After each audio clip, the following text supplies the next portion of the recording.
नमस्कार, मैं डॉक्टर मेघा चतुर्वेदी स्वागत करती हूँ आपका अपने चैनल पे। और सोरासिस को लेके हमें एक बहुत गलत धारणा है कि सोरासिस सिर्फ बड़े लोगों में होता है या 20-30 इयर्स प्लस लोगों में होगा, बच्चों में ये नहीं हो सकता, जबकि ये बिल्कुल गलत है। सोरासिस बच्चों में भी होता है, क्योंकि मेरे खुद के पेशेंट हैं जो 2 साल के हैं या सिर्फ 9 महीने के हैं या 8 महीने के हैं और वो सोरासिस से पीड़ित हैं।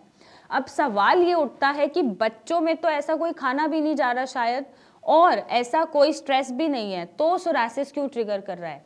तो अभी तक हमने ये देखा है कि बच्चों की जब हम हिस्ट्री लेते हैं सोरासिस की, तो उनमें ये देखा जाता है कि किसी ना किसी जनरेशन में, लेट इट बी उनके 3 जनरेशन पहले, कभी परदादा दादा को कोई ऑटोइम्यून बीमारी चली आ रही है, या मम्मी की साइड की तरफ के कोई 3 जनरेशन पुराने लोगों में ये बीमारी चली आ रही है, या सोरासिस के अलावा और भी बहुत ऑटोइम्यून डिसऑर्डर होते हैं, जैसे सफ़ेद दाग होता है, ल्यूपस होता है, रूमेटॉइड होता है, आईजीए होता है, पॉलीसिस्टिक किडनी होता है। तो ये सारी जो बीमारी हैं, इनकी जननी जो है वो ऑटोइम्यून डिसऑर्डर है। अगर ये एक भी डिसऑर्डर किसी भी 3 जनरेशन तक मिल रहा है, 3 पुरानी जनरेशन तक मिल रहा है, तो वो 3 जनरेशन बाद तक रिफ्लेक्ट कर सकता है या ट्रिगर कर सकता है।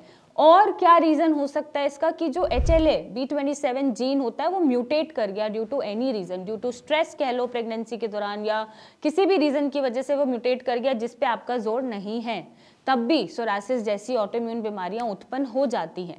अब सवाल ये उठता है कि क्या इसको हम ठीक कर सकते हैं। तो क्योंकि जब बच्चा हो रहा है तो ब्रेस्ट फीडिंग इन्फेंट्स होते हैं जो मदर के दूध पे ही हैं 6 मंथ्स तक, और हम कितनी उम्र तक बच्चों को इलाज दे सकते हैं। 1 साल से ऊपर के बच्चों को हम इलाज देते हैं आराम से, उन्हें दवाई भी देते हैं, उन्हें ट्यूब्स, क्रीम्स, तेल भी देते हैं लगाने के लिए। बट जो 1 साल के नीचे के बच्चे हैं, हम कोशिश करते हैं, और अगर वो माँ के दूध पे हैं तो हम कोशिश करते हैं कि हम माँ को दवाई खिलाएं और बच्चों को हम ऑइंटमेंट्स और क्रीम्स लगाने के लिए दें, साथ में उनका vitamin D, B12, iron deficiency पूरा करें, ताकि सोरासिस को हम कंट्रोल कर सके। और 1 साल से ऊपर बच्चों को पूरा ट्रीटमेंट हम दे सकते हैं और दिया जाता है, और उनकी रिकवरी रेट बहुत अच्छी है। मैं इस वीडियो में एक फ़ोटो लगाऊंगी बच्चे की, जिनका नाम मैं रिवील नहीं कर सकती, बट येस हम फोटो शेयर कर सकते हैं। वो अभी शायद 2.5-3 साल के हैं, मेरे पेशेंट हैं पिछले 5-6 महीनों से। और एक बार वो सोरासिस लेके आए हमारे पास, तो उनके स्टीरॉइड चल रहे थे। तो स्टीरॉइड जब उन्होंने छोड़ा और उन्होंने हमारा ट्रीटमेंट लिया तो एग्रावेशंस आती ही है।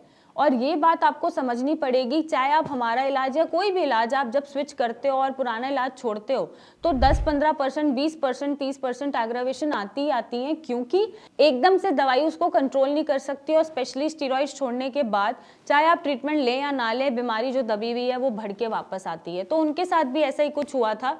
बट अगेन फिर उन्होंने एलोपैथिक में अप्रोच किया, फिर से स्टीरॉइड्स दिए, और उनके साथ भी प्रॉब्लम यही लगी हुई थी कि दवाई लेते लेते भी, स्टीरॉइड्स लेते लेते भी उनका बीमारी बच्चे का बढ़ता ही जा रहा था और वो ठीक नहीं हो रहा था। तो वो दोबारा हमारे पास 2-3 महीने के गैप पे आए डिसकंटिन्यू करने के बाद, और फिर उन्होंने क्लिनिक पे हमें दिखाया, मुझसे मिले, और मैंने उन्हें काउंसिल किया और ट्रीटमेंट चलाया। तो आज उनकी फ़ोटोज़ हम शेयर करेंगे बच्चे की। अभी वो बिना स्टीरॉइड्स के जी रहे हैं, सिर्फ आयुर्वेदिक दवाइयाँ ले रहे हैं, तेल लगा रहे हैं, क्रीम लगा रहे हैं, और अभी उनका सोरासिस ऑलमोस्ट 98-99% तक ठीक है। बट प्रॉब्लम ये आती है कि अभी भी कुछ 5-10% छोटे छोटे दाने उसको कहीं ना कहीं दिख जाते हैं। तो उसके लिए हम और चीज़ें फॉलो कर रहे हैं, जैसे दूध छुड़वा रहे हैं, लैक्टोज फ्री दूध पे डाल रहे हैं, या डाइट में चेंजेस करा रहे हैं, या दवाइयों में चेंजेस कर रहे हैं। एंड आई एम श्योर कि धीरे धीरे उसकी ये दवाइयाँ भी छूट जाएंगी और वो बिल्कुल सोरासिस फ्री हो जाएगा। तो सोरासिस का इलाज संभव है। जैसा मैंने बताया कि किसी भी एज में सोरासिस हो सकता है, किस्मत कभी भी खराब हो सकती है, लेकिन आप ये मत सोचिएगा कि यहाँ आपकी लाइफ खत्म हो गई है, इसके आगे भी लाइफ है।